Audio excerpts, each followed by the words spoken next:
How do you motivate other people? I am asked this all the time. Most of you guys know I wrote the book, The Motivation Manifesto, but that was about how do you motivate you? Like, how do you motivate yourself?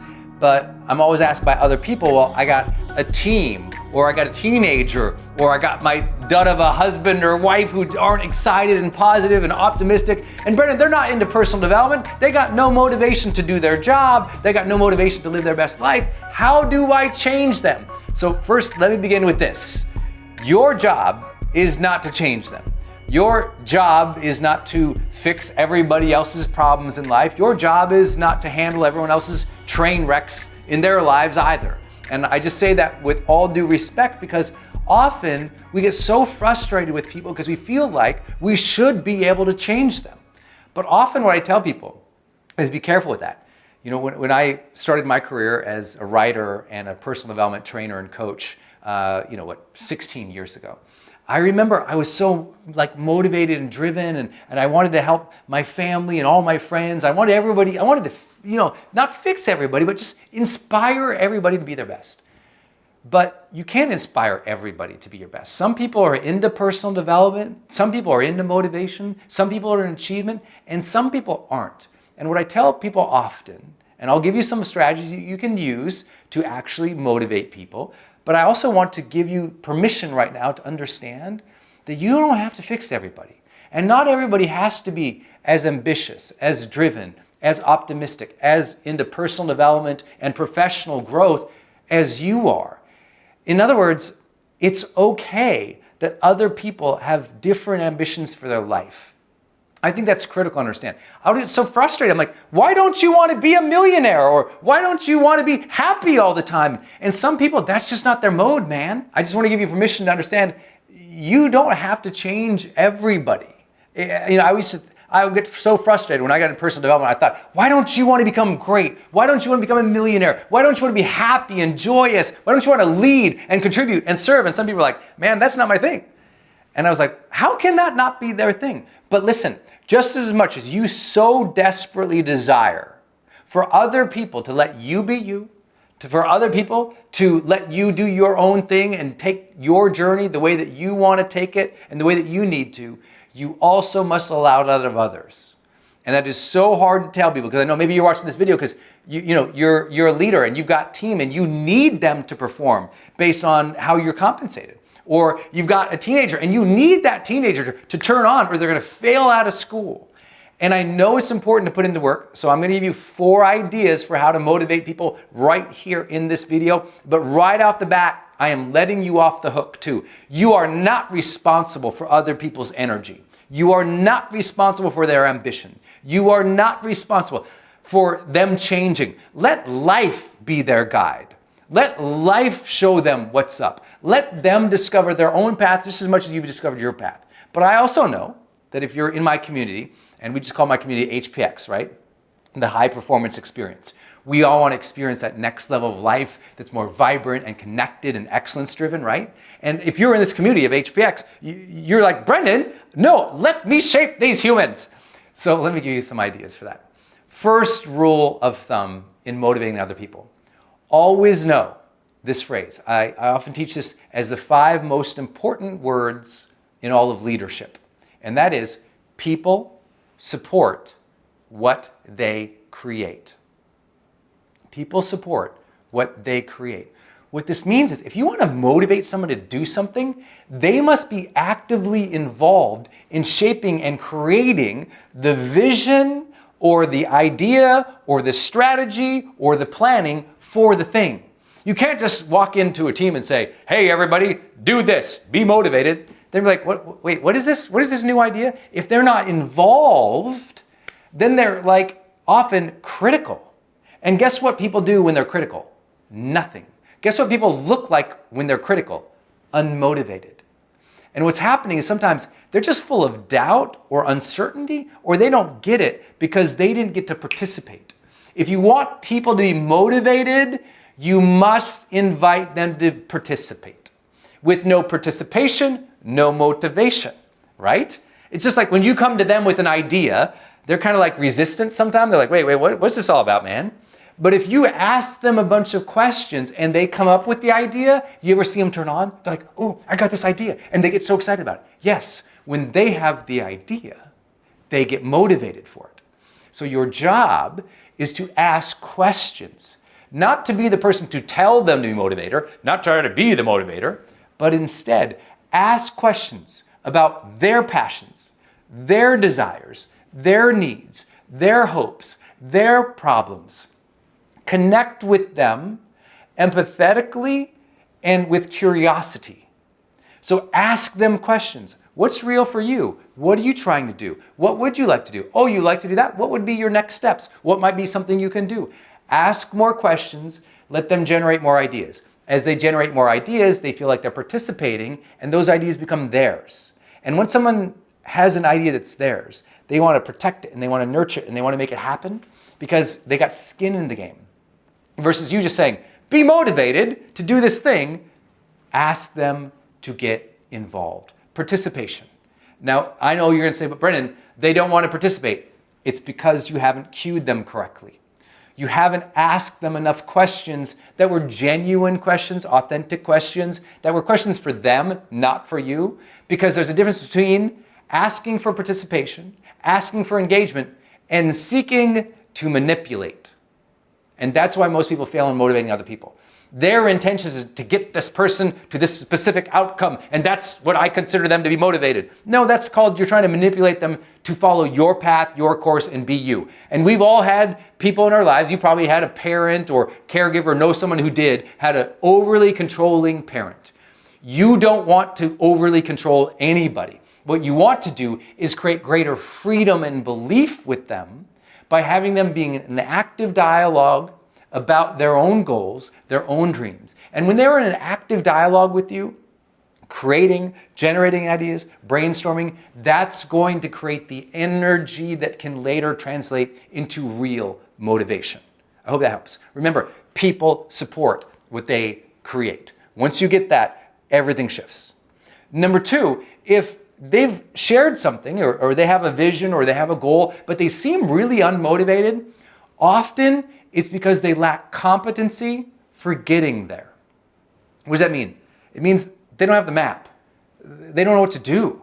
They have the hope, they have the idea, they have an ambition, but they literally don't know what to do on Monday. And when you lack competency, you often lack motivation. In fact, we know from my studies in high performance and in psychology that when you lack competency, you lack confidence. Well, if I don't feel confident towards something, obviously I'm less likely to be motivated to go for it, right? So you have to understand this important nature of competency and confidence. We call it the competence-confidence loop, right? The more someone has competency, and in this word I'm using today, competency, it means a collection of knowledge, skills, abilities, and talents that allows you to have the know-how to do something. Well, if you don't have the know-how to do something, you won't try. And if you don't try, you don't get the hit of confidence. But if you have the competency, the knowledge, skill, ability, and empowerment to do something, guess what happens? Oh, I take the step. Oh, I got some reward. I got some progress. I got some momentum here. I feel more confident. I'm more motivated to try again. So your job, if you really want to lead people or motivate people, is to ask them whether or not they have what they need to be able to do it. Do you know what you need to do? Should we brainstorm a plan? Do you need to get a skill? Do you need to get a mentor? Do you need to read some books on that? Do you need to take some courses on that? Because if they lack the know-how, why would you expect them to know to do? Follow? So it's important to empower people with competency. I'm always thinking about that. If I know what somebody wants, I'm like, what do you need for that? New tool, new training, new video, new insight, what? Your job is not to just motivate them with rah-rah words, but real empowerment. Give them the tools, the education, and the resources or access to those things. And once they have that, if you are a leader in like an organization, then think about this. You also have to empower them with what is essentially decision-making authority and trust. Meaning, if they kind of know how, you need to step back, mom, dad, leader of an organization, step back and let them mess it up and try. One reason people get demotivated is because as they're starting and they're in that hot mess mode of not knowing how it's going, the person trying to motivate them is judging them. Because guess what judgment does? It shuts people down. So you've got to let people experiment, try, be a hot mess, not get ahead. And as they're trying, you're celebrating the effort, not just awaiting the outcome. People need to be cheered on even when they're failing. People need to be cheered on even when they're stuck. And if you aren't actively providing them the tools, resources, education, decision-making authority, trust, or cheering on, well, no wonder they're not motivated. They feel disempowered. And when someone is disempowered, they're never going to have the goals, the dreams, and the drive that you want them to have, or that they're even capable of. It's so important. And if you can't give it to them, cue it to them.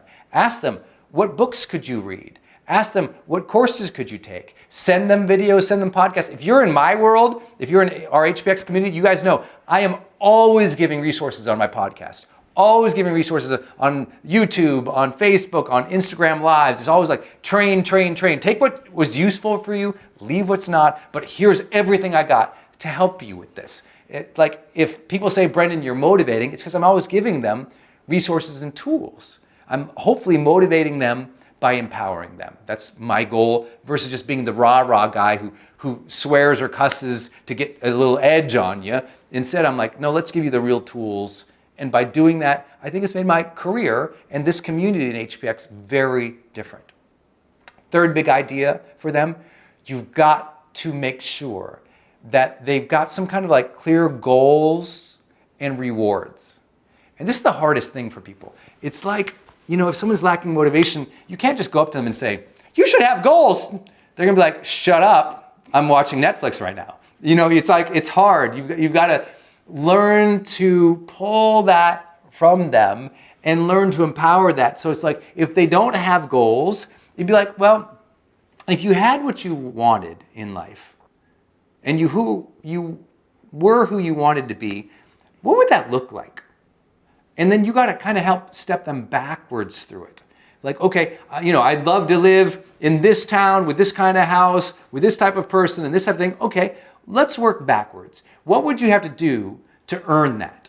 What would you have to do to become that? Like, what's some goals you could set? Like, if you could start marching towards that, what's something you could do in the next 30 days to begin? And this is important. Don't think you're going to motivate people with super long-term goals. You know who are driven by really long-term goals or higher level goals, like often what we'll call mission or purpose? People who are already achievement driven. But people who are stuck and people who are unmotivated, man, they just need to make that first step or that first two. Start with a monthly goal. Stop thinking like, let's change your life. Let's talk about 5 years. What's your 5-year vision? They're like, 5 years? 5 years? I don't know what I'm eating tonight, dude. They're overwhelmed. Overwhelm often leads to demotivated people. And often they're demotivated because they're trying to take on too much and they're not getting and celebrating or being compensated for the small steps, for the initial steps. And that's what's important for you to realize. You want to motivate people, help them recognize, realize, discover those small steps and set some rewards. Oh, okay, you're gonna do that this month? Okay, let's pretend it's the 30th a month and you actually did it. How would you celebrate? I'd take my girlfriend out for a big dinner. Cool. Oh, you know, I'd take a day off. Okay, cool. Oh, you know, I'd go to that favorite place I like to go. Cool.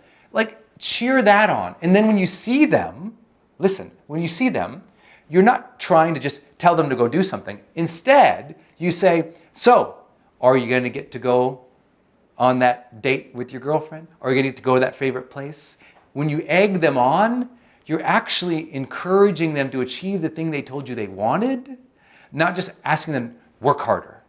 Instead, have them see that short-term celebration, that short-term win. And in your dialogue with them, start talking about the win more than you're talking about the work. because you're often telling them, work, work, work, be motivated. And instead, they want to talk about getting the thing, and that will motivate them. And that's not true for everybody. But for a demotivated person, they're more likely to be excited to talk about what they want than talking about the grind. I hope that makes sense. And then the last big idea, remember you're the role model. They need to see mom, dad, you leading and living with real motivation, with drive. And how do you do that? It's not about just seeing you work hard. What they need, if you want them to become more motivated, they need to be in dialogue about motivational things. So your job is to share more often and more consistently with this person you're trying to motivate your whys and your distinctions along the way. What I mean by that is you've got to share in a continual conversation, hey, you know, I'm working towards this, and I just learned that if I did it this way, it would get this outcome. And I thought, why didn't I know that before? So now I'm more excited to do it. You got to share that a lot, like very consistently. You must share your journey and your lessons on that journey more with them if you want them to be motivated. But often you're embarrassed to do that because you don't want to feel like you're bragging, or you're worried about sharing those things because you think it will disempower them. They see you having so much and succeeding and moving ahead, and you don't want to bring it up to them because you think, oh, well, you know, they'll feel awkward or weird or insufficient around me. First, let go of your ego about that. That's nonsense. Like, it's a beautiful thing that you get to share your journey with another person. If they ever say, I don't want you to share your journey and your feelings and your lessons learned in life with me ever again, then be like, okay, cool. But until they say that, you share it. And I want you to hear this, because I know a lot of you have this assumption in your mind that you can't share your successes with other people. Because the way you were raised, you thought, well, that's bragging. No, that is empowering the next generation. Like, why is it we have so many generation of young people struggling to be motivated right now? Because the people who already succeeded don't share, they don't mentor, they don't role model, they don't coach, they don't help. So they're left alone trying to figure it out on their own. We have entire generations that never passed on their great standards, their great learnings, their great drives, their great purposes. So we have a whole new generation reinventing the wheel. Reinventing the wheel is demotivating because we all want to start at speed. And the way to start at speed is having people around us share it. I am only here doing this for you because other people I would go to a conference, and other people would stand on stage and go, I started just like you, but here's what I learned, and here's what I did. And I'd get motivated saying, oh, they did it too? You need to be that role model for other people. And I really think that's important, that you are always sharing your journey. Stop hiding your journey. Stop hiding your love for personal development. Stop hiding your motivations. Stop hiding all those distinctions that you can pass on to somebody. And I want you to share it until they say stop. And that's my rule in life. And I'll tell you what's funny. I would say 50 people in my life, I've thought they don't want to hear about my journey and my successes and my struggles and what keeps me going and what I'm learning. And I used to say that to a lot of friends. I thought they don't want to hear this. And then you know what? Years would go by and they go, Brendon, I don't feel like I know you anymore. You never share what's going on.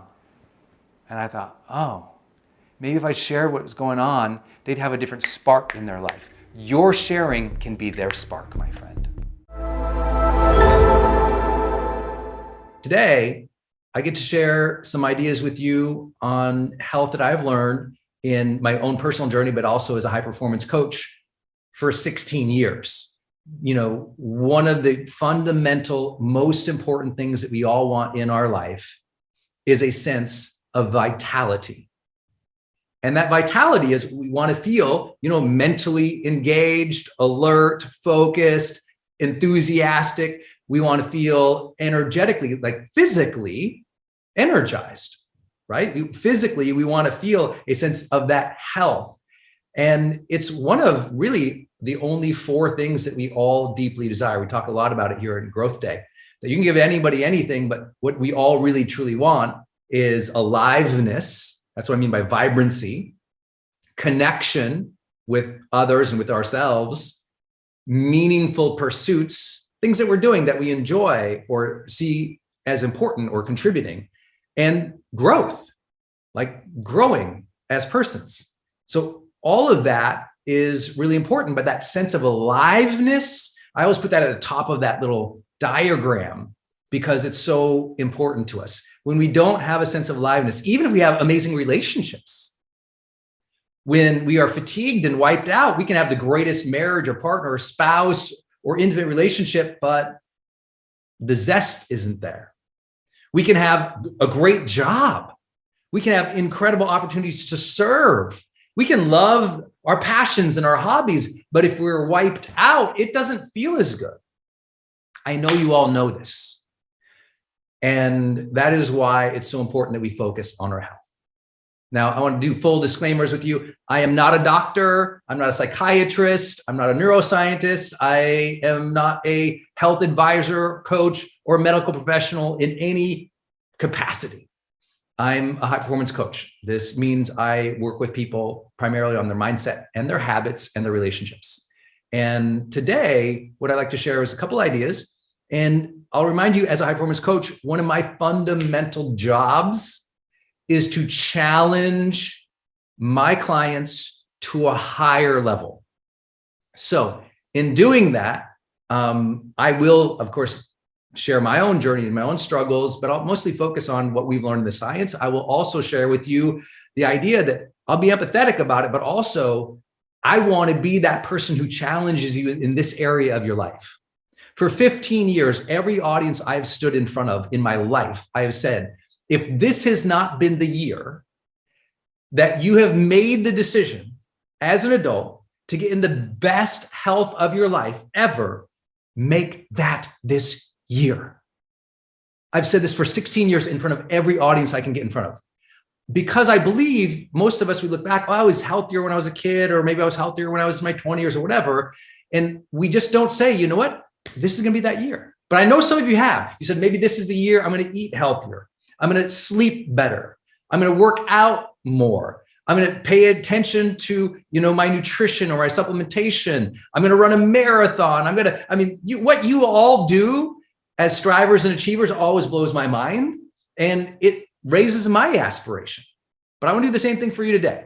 I want you to raise your aspiration and your vision in your health. Even if you're struggling right now, which you can hear we all do. Even if it's been a challenge in the past, okay. But at some point, we have to take dramatic personal responsibility for our health if it's true that we all want a sense of aliveness, mental energy, physical vitality, that pop and zest in our lives.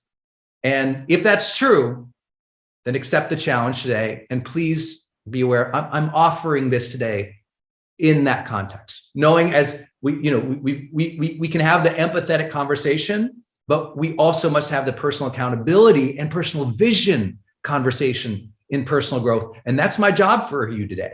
My job is to raise that level up. That's what I do as a high performance coach.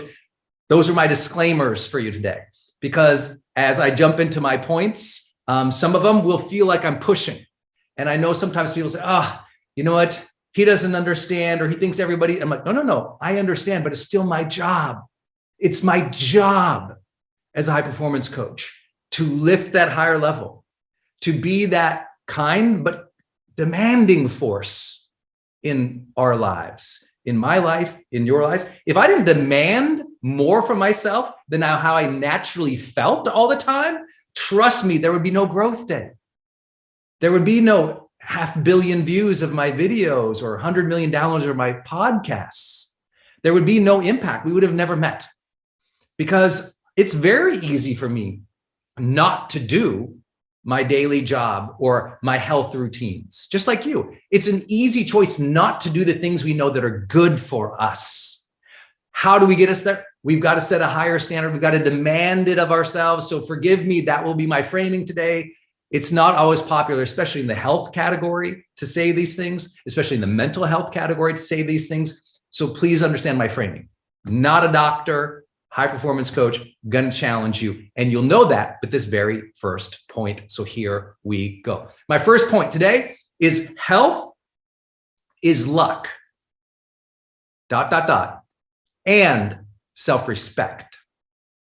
Woo! The first time I ever said that, it was by accident on stage. And I heard myself, I was like, ooh. And the audience kind of hushed out a little bit. I thought, uh-oh, I'm in trouble. But here's what I mean by that. Health, we have to understand there is a evolutionary and a biological reason that you feel the way that you do, right? It's very important to understand in both, I really believe, mental health and physical health, it is that kind of 50-50 kind of thing. And when we blend it together, by the way, but there's no question that some people biologically feel more fatigued or more depressed or more anxious. We have to understand that you and me are not the same biologically in how our energy might be. And I hope that that always introduces empathy and compassion, that there's a big luck card that we get. I have friends literally who are born without limbs. I have friends who are born with conditions in which their brain functions in very unhealthy ways. I have friends who've died so early of cancer. I have friends who have struggled with mental health. I have friends who've committed suicide. I have friends and family who struggle constantly with all sorts of biological health issues that is quote unquote not their fault. And it's important to realize that. Some of you feel terrible biologically, even though you're drinking all your water, you're eating all your greens, you do move and you do exercise. And so I'm here to say there is no preaching. We all have to take the cards we've been dealt and figure out how to care for ourselves, how to optimize the best that we can, how to improve, even if it's a little bit, incremental by incremental. But it starts with a biological understanding of where we are at. And this is why, again, as a person who's not a medical professional, I'm like, listen, if you don't understand closely how you feel and why you feel the way that you do, please, please, please, if you've never done it, go get a full workup of every friggin' health test you can. As an adult, as somebody who's accountable for your health, go get the blood tests, go see the nutritionists or the dietitians, go work out with the trainer, go literally do all the genetic testing that you can do to understand what's up with you. I always tell the story of a friend of mine who's one of my partners in one of my businesses, one of my best friends in the world, who discovered at the age of 40 that, every morning he always had the sniffles and his nose was running and he's clearing his throat and everything. And found at the age of 40 that he was allergic to eggs. At the age of 40. Didn't know, spent 40 years having these reactions that made him fatigued and blowing his nose and everything because he was allergic to eggs. And I think that's a sad thing about our society is that we're not taught or trained or honestly empowered or equipped or served with some simple health support when we're young that says, hey, look, seems like you're allergic to this thing. Don't eat it. I mean, how is that not part of our educational process, right? Or our healthcare system that, of course, we would all find out very early on and be tested multiple stages of our life, including every new decade. What are we allergic to? What preconditions might we have? What's our genetic makeup leading us towards? So this is where I say health is luck, right? Health might be luck, but it's your job to be aware. Your job, no one else's. No one's going to come and save you here. You've got to do the testing and see the medical professionals and dietitians and people who can help you optimize and care for your body. I believe that has to be something we demand of ourselves. It's not served to us, at least not in the society I live in. So we have to take accountability for that. So health is luck, ... But here's the thing. It's also self-respect and self-love.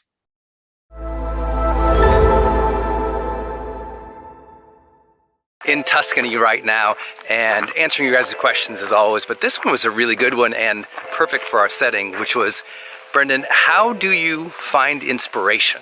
Well, obviously, Tuscany is helping right now. Denise and I are on vacation, part of our summer vacation, and stopping over here, and it's just stunningly gorgeous. But it's a really good topic because, you know, you guys see it all the time, all the content I produce, the podcasts, the 6 different books, the 20+ online courses. Like, how do you do all that? Well, you have to learn to like set up your life for inspiration. Inspiration is not something that hopefully will happen one day and you come up with the greatest idea of your life. You have to consistently put things into your life to generate that level of creativity and inspiration that happens on an ongoing basis, that gives you ongoing breakthroughs. And that's the way I think about it. You know, on this trip, let me share 4 things that we're really thinking about to get inspired. All right, number 1 thing that I think of with inspiration is adventure. Because what we often think about is, well, I'll just be inspired by, you know, picking up social media and I'll scroll through things and that will help me become more inspired. I'm like, no, that will help you become distracted or become someone who mimics other people. Instead, I think one way to really get inspiration in your life is to break your pattern of routine and do something that is adventurous. So Denise and I, this morning, we went on a big hot air balloon ride, which was spectacular. Yesterday we did something more simple. We took a long bike ride, but kind of adventurous, I would say, here in Tuscany. But we're always trying to figure out, like, what's something that we can do physically to activate our brain, our body, our breath, our movement, because from that it opens up your brain, opens up new ideas and thoughts. So 1, begin with some type of adventure. Like, have you scheduled any adventurous things in your life over the next 6-7 months? And if you haven't, then you can't be surprised that you're not having better breakthroughs. Number 2, I would say, to draw inspiration, revisit and learn about history. These places that we're seeing in Tuscany are, 700 years old, 1,000 years old, which is pretty epic, right? And if you think about that, a big piece of learning of life is visiting history. When we were in Florence, we checked out all this amazing locations that, from where Michelangelo and Leonardo and some of the great artists and really standard bearers of culture emerged from, and we learned so much. I just felt like we were constantly learning on that and seeing all this artistry from history. Like, art history especially is really inspiring to me, and I got all these new ideas of things that I want to create or do based off of that. So I think studying history, I've just also finished another book of the week, and I studied 4 US presidents and how they handled conflict and challenge in really times of crisis. And learning from history has always been something that inspired me to want to be a better artist, but also a better creator and a better leader. There goes Denise. She doesn't know I'm filming, but she's a really huge inspiration for me because she loves all things art and culture, and she's always getting me to work out and take care of myself. And it's kind of like watching a wild animal right now. I feel like I'm a guy on one of those Discovery Channel things, but that girl right there has been one of the great inspirations of my life. I love you, honey. Look at that. Yes. The grapes. The grapes. Number 3 is people. People should inspire you. And I'm thinking about that because we're in the vineyard right now, and I was thinking how yesterday, was it? Yeah, we did this cooking class, right, with this amazing chef who was so passionate and enthusiastic about Italian cooking. And I'm somebody, as you know, I don't know much about cooking. I think it was my first Italian cooking class. It was amazing. I know nothing about that. It was so inspiring. Afterwards, I said to my wife, I was like, you know what? I loved that. I loved learning from this guy and hearing about him. He was funny, he was a great chef. And even though I'm not a cook, I was inspired to cook. And I think about how critical it is to be around new people with different skill sets than you that help you access different areas of inspiration for yourself. I mean, not just in terms of cooking. It just the way he was teaching made me think about how I teach. The way he prepared things made me think about excellence in preparing things in my own life. And I just think it's so huge for you to get around people who are great and passionate at what they do as much as you possibly can, because you're going to find inspiration there. I know that sounds so basic, but think about how often you hang out with the same 4 or 5 people. You see your family members, you hang out with a couple people, and the unfortunate reality is many people live in a tiny little bubble. And because they live in a tiny little bubble, their thoughts are a tiny little thought bubble, and they're never really breaking the boundaries of their own thinking. They're never accessing higher levels of reasoning because they have no perspective.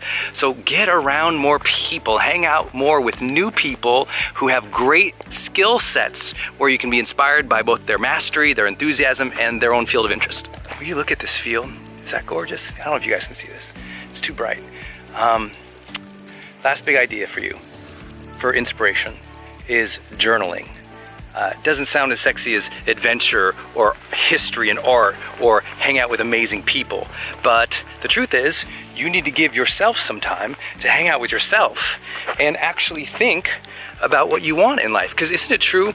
You often go on vacation, you see amazing places, and you're like, oh, I'm inspired. Or you sit by the pool, or you sit out, somewhere just having a picnic, or maybe you're at the coffee shop with your journal, and you just write about life. And I've got my hat on here, Live, Love, Matter. And I think, of how that simple sort of lessons from my car accident, whatever it was, 23 years ago, inspired this whole life that I have. Because after my accident, I sat down, I journaled what I wanted to learn from that experience of my car accident. I wanted to learn to live, I wanted to learn to love more, I wanted to learn to make a difference. And that really came from journaling and just writing about what do you want life to be about? What do you want life to be about? The more consistently you journal and you write, what do you want life to be about? I promise you, my friend, I promise you, you will start feeling more inspired way more often. But you got to do the work. All these things. Planning adventure, you got to do that work. Learning about art and learning about history, got to do the work. I mean, getting yourself around people who are inspiring, enthusiastic, you got to travel those events, do those things. And finally, journal every single day about what you really want of life, what your thoughts are, what your feelings and needs and desires and observations are about life. Because the more you write and observe about life, the more you're inspired. In Tuscany this morning, and going on our first ever balloon ride, which we're excited about. Still waking up, honestly, but I've heard this is amazing. People talk about it all the time. One thing you have to do when you're traveling is you've got to go on local adventures. Sometimes that means, like today, we go on a balloon ride. Sometimes that means, we go on a bike ride. Sometimes that means we take helicopter tours, wine tastings, go to the best restaurants, have some chef things, or just go to local park and have a picnic. It doesn't have to be fancy, but the whole point of traveling is to get out and about and enjoy life a little bit.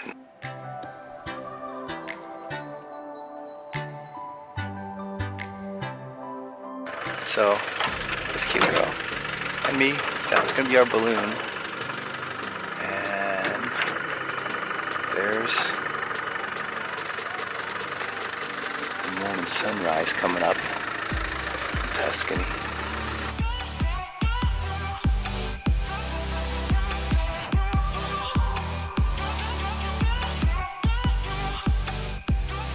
Sunrise on this side.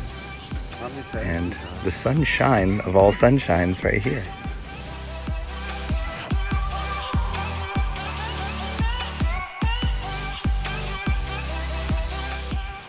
Wasn't that smooth? Mm-hmm. It just came down so smooth, and then, I think he landed like right over there. Kind of touched the ground really softly, touched it again, and then put a little more air in it and bounced it right onto the back of his trailer in like one smooth dance move. And now they're letting the air out. And that's our balloon adventure.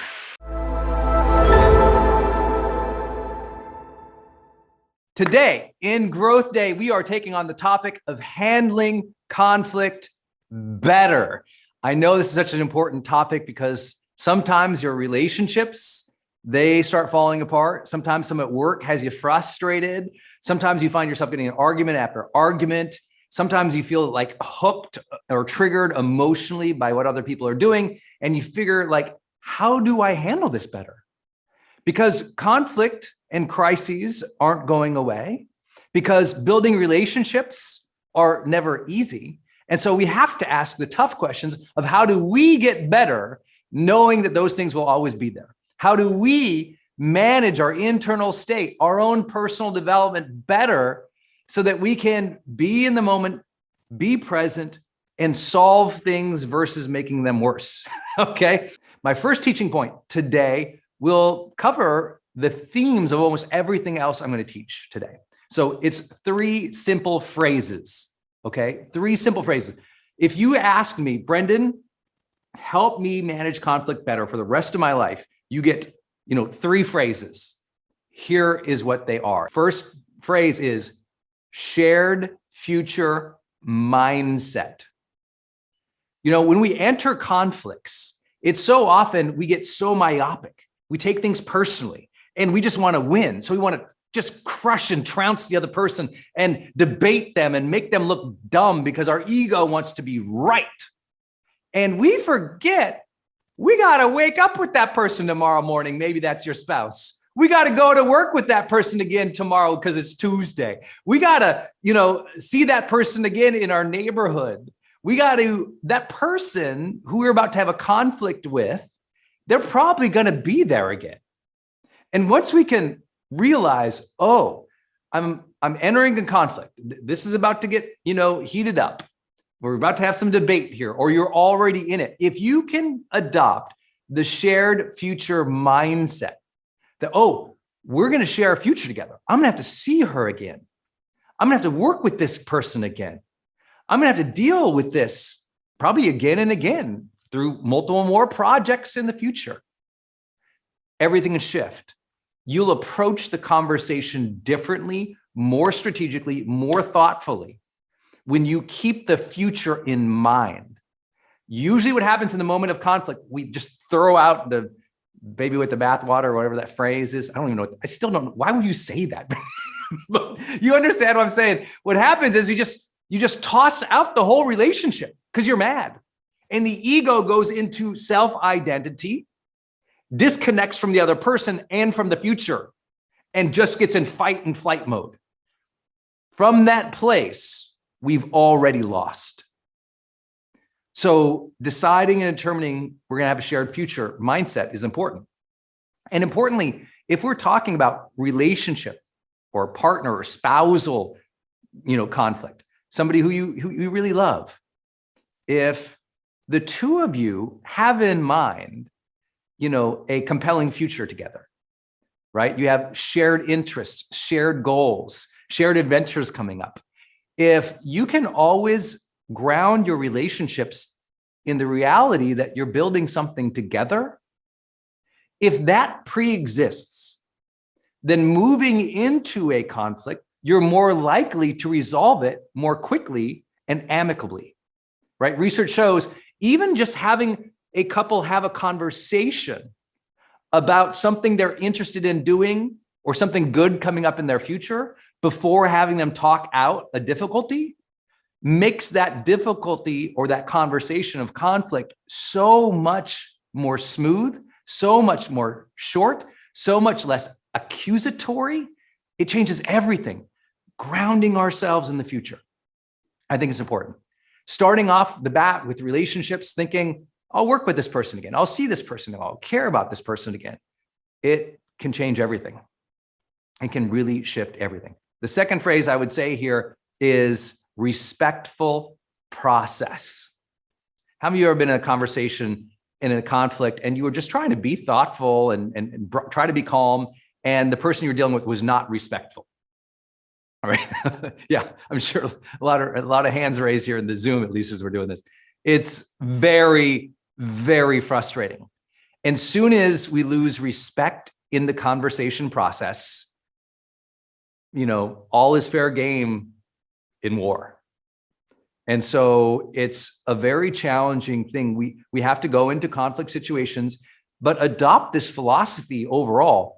I'm going to treat people with kindness and respect, even if they don't treat you that way.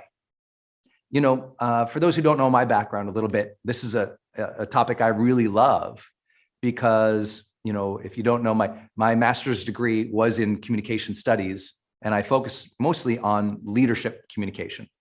And in that process, though, I got to do a lot of mediation, and including peer mediation. So I was mediating, students in college having conflicts. I was mediating, professors and students, administrators and professors, local community members and administrators. Like, my job was literally, two people come in a room, they are in conflict, they cannot resolve it, they've already tried, they do not like each other, and here they are. I even did some court referred mediation, which in like a divorce case, they'd bring in the couple and I'd have to work with them. And mind you, I'm in my early 20s, and it was such a great training ground.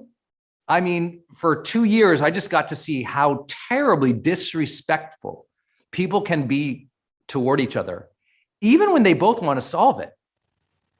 And a big part of mediation was teaching people in advance of a conversation that this process, we were going to keep respectful, that the expectation was that this is going to be a respectful conversation, because otherwise we couldn't solve it. And they already usually knew that. I've done a lot of coaching, as you know, over the last 15 years. I'm a certified high performance coach. And over these 15 years doing it full time every single week, a lot of times I'm dealing with conflict situations and couples, or conflict situations between co-founders. And soon as it devolves into disrespect, it is 10 times harder to pull it back. It is so much more difficult. And so you'll hear me talk about how you can maintain that respectful stance with your partner or the person you're having conflict with, but also know that the expectation has to be had in advance of the conversation. Sometimes you react in the heat of the moment without stepping back and setting the frame for the conversation. As simple as, if you feel hooked or triggered, saying, could we talk about this in like 30 minutes in a much more calm way? I just need to go reset. And coming back with the expectation and the conversation. Let's try this again. I want to be more respectful with you. I know that we love and care for each other, or I know that we need to work together, or I know that it hasn't been easy. So let's try this again. Let's try to do this with kindness and care for another, and we can solve this together. I know we can. A simple reset into the frame of respect can change the outcome as well. And the third phrase, so the first phrase was shared future mindset. The last phrase was respectful process. The third one is empathy and encouragement. Now, we all know about empathy, right? We all know we're supposed to listen, understand, feel, sense their thoughts and feelings. We're supposed to reflect back how they're feeling and what they're going through. We're supposed to validate, maybe not their beliefs, but validate them as a person. We're supposed to really feel their pain or walk in their shoes. You've heard these phrases before, right? Empathy, people know they should do that. But in conflict, common sense is not always common practice. And that's why we really wreck relationships. And empathy is one of those. Being an empathetic listener, we'll talk about how, is so important. But notice the phrase, empathy and encouragement. Do you know what in conflict also goes out the window? I said earlier, what goes out the window? Well, shared relationship and the future. Well, the ego also can't see and validate and praise the other person, which is exactly what they need.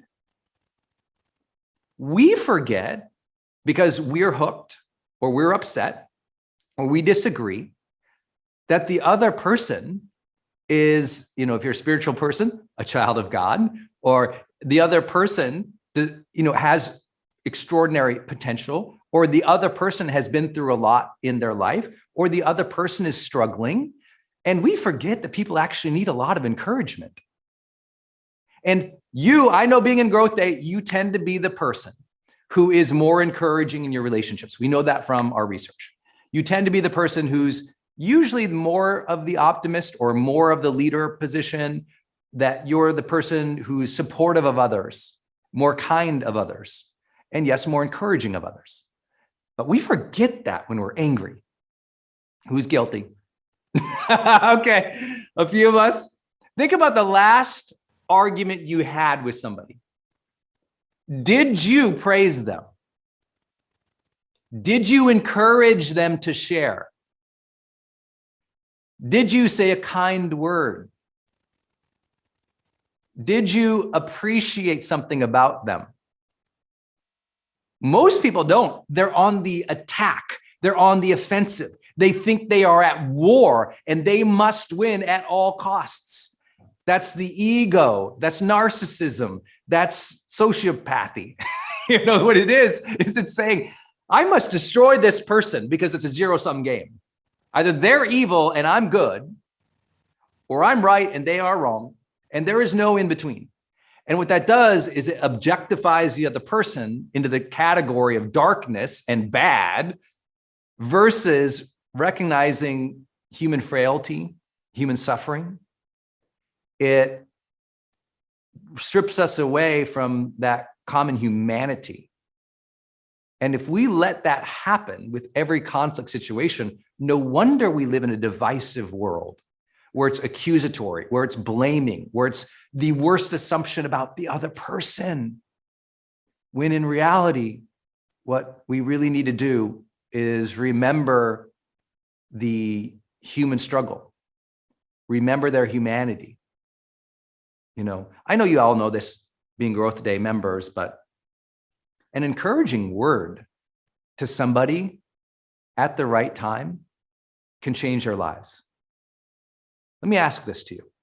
Do you believe that it is true that some point in your life, somebody gave you some encouragement, maybe some praise, validation, respect, appreciation, honor? They kind of told you you were capable and it changed your life. Did that ever happen for anybody here? Ever? When someone encourages you, it changes your life. Well, then can't you get to the logical conclusion that if you encourage somebody in a conflict situation, it could change the tone and outcome of the conflict? If a simple piece of encouragement can change someone's life, couldn't a simple piece of encouragement change the outcome of conflict? Boom. Everything changes. The second you get that, like, whoa, encouraging another person in conflict could change the outcome, make them feel respected, make them believe in themselves, make them feel honored, make them feel appreciated, make them feel heard, make them feel validated in some way, even if at the content or topic level you disagree. This changes everything. When you can encourage another human and still debate a topic, now you're a mature adult. Before that, you're screwed. Forgive my language. Before that, you're locked into unconscious immaturity. And I don't say that flippantly. We've all been there. We've all lost our stuff in a conflict situation. We've all said things we regret. I'll remind you, no one here is trying to be perfect in GrowthDay. Our job is to prompt you with new ideas, new phrases, new mindset, new ways of thinking about things. But just think about this. The next time you're going to go have a strong or difficult or conflictual conversation with your partner or your spouse or someone you're in relationship with intimately, imagine if you just said, okay, we have a shared future together. I'm going to respect him or her in this process. And I'm going to make sure I encourage them a little bit. If you did those three things, if you entered it from those three frames, a very different energy happens in that relationship, a very different one. So a lot of these themes are going to come up. That was literally my first point. So all of that was my first point, which is the three primary phrases. Shared future mindset, making sure we have a respectful process and encouraging other. This will change everything.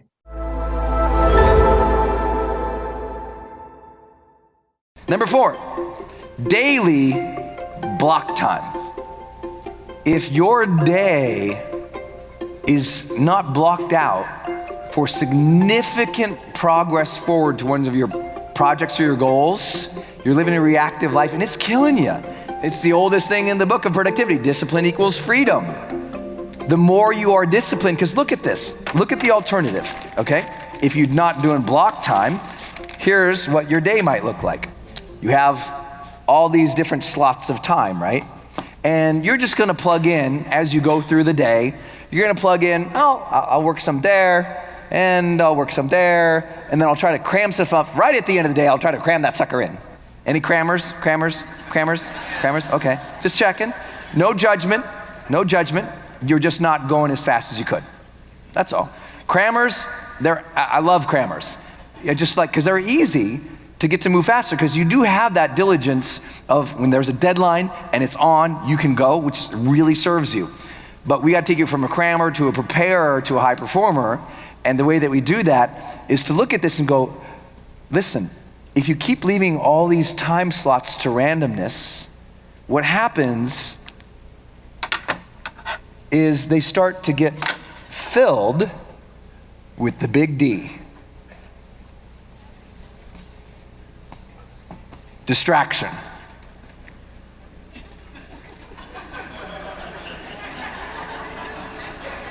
Some reason it seems like this hit home for some people. I don't know why. How many recognize what I'm talking about here? So now you add up, take this out. You might not be thinking too seriously about it, but let's say that's like a day. 1, 2, 3, 4, 5, 6, 7, 8 work hours. You didn't know I drew that on purpose. Now watch what happens. Let's scroll that down. Let's call it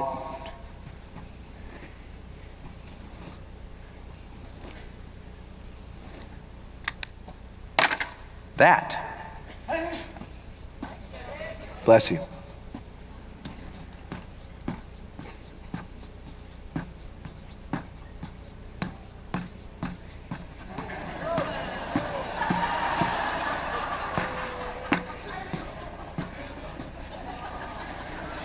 If you leave your time to randomness, you are stealing from your greatness. If you leave your time to randomness, you are stealing from your greatness bit by bit, hour by hour, day by day, week by week, month by month, quarter by quarter, year by year, and decade by decade. And it's the little things like this where you're like, oh my gosh, I didn't get anything done. Because you've got all these random approaches to your day. And so for those who are like, but Brendon, I'm a free spirit. I'm like, oh God, I love free spirits. Me too. Let's go on a yoga retreat. I don't have any time. Oh, free spirit, no time for yoga retreat? Aww. You know why free spirit ain't got no time for yoga retreat? Because they ain't got no discipline. If they had some discipline, free spirit would have time for some yoga retreat. So if you want more free time, you need more discipline time. It's so simple. I said, well, what if I learn to block time? And I did simple things like this. What if I said, let's see, let's call this, just for ease, let's go 8, 9, 10, 11, 12, 1, 2, 3, 4, and 5.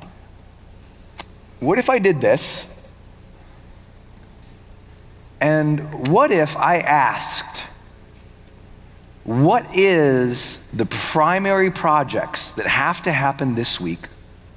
And how can I build it so that my mornings are done in such a way that those primary big things, those things that must be created or done, that I block time out and it's protected. Meaning I just say, okay, block, block, block, block, block.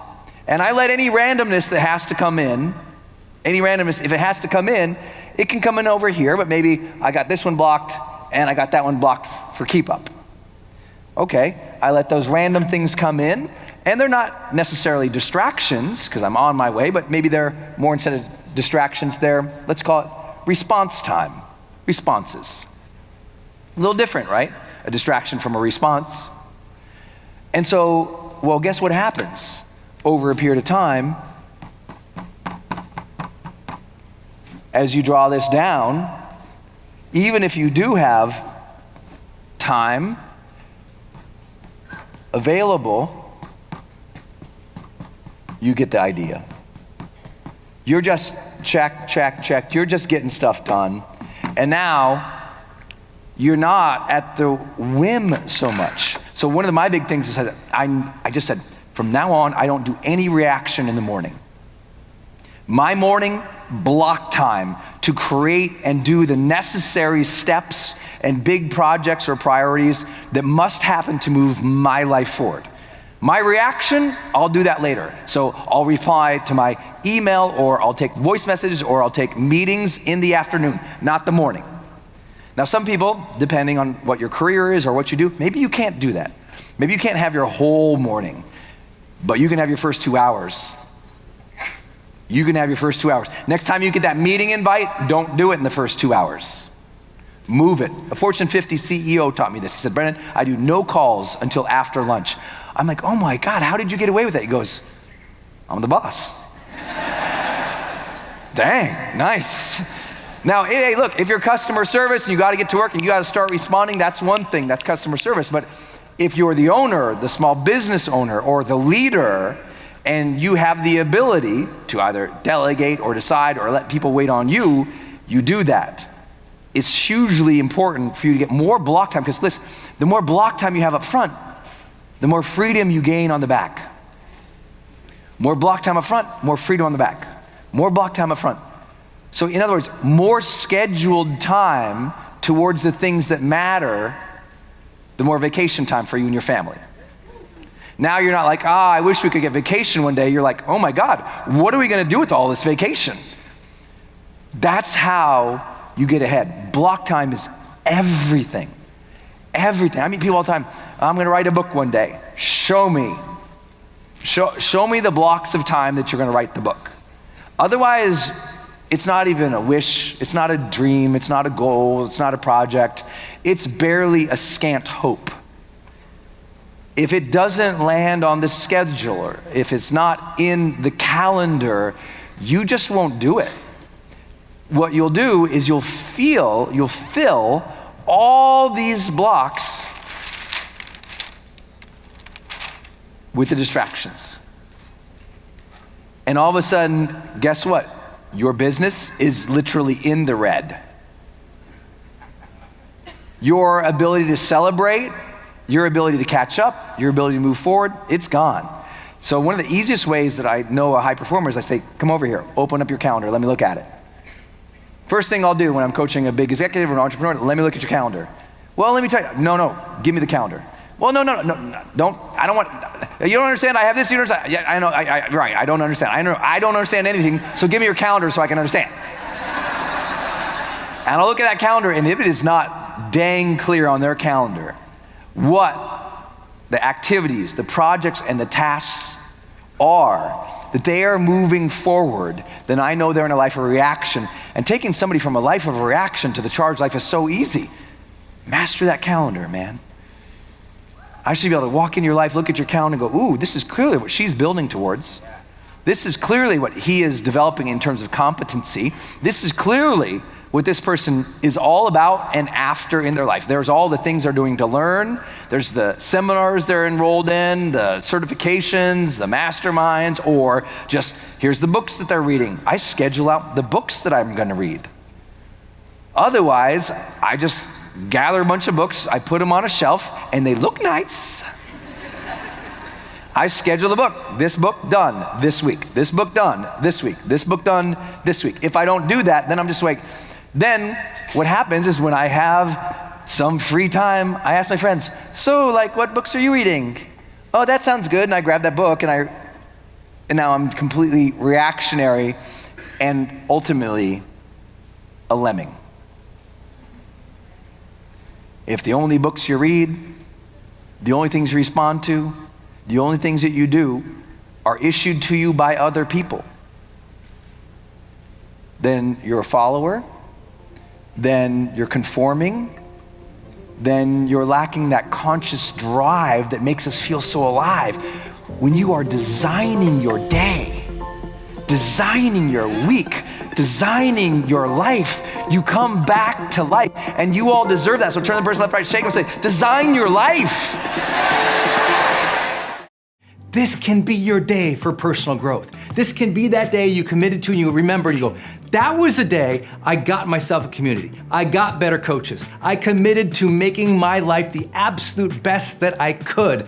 This is that day. Make today your growth day. Click the button on this page and sign up right now.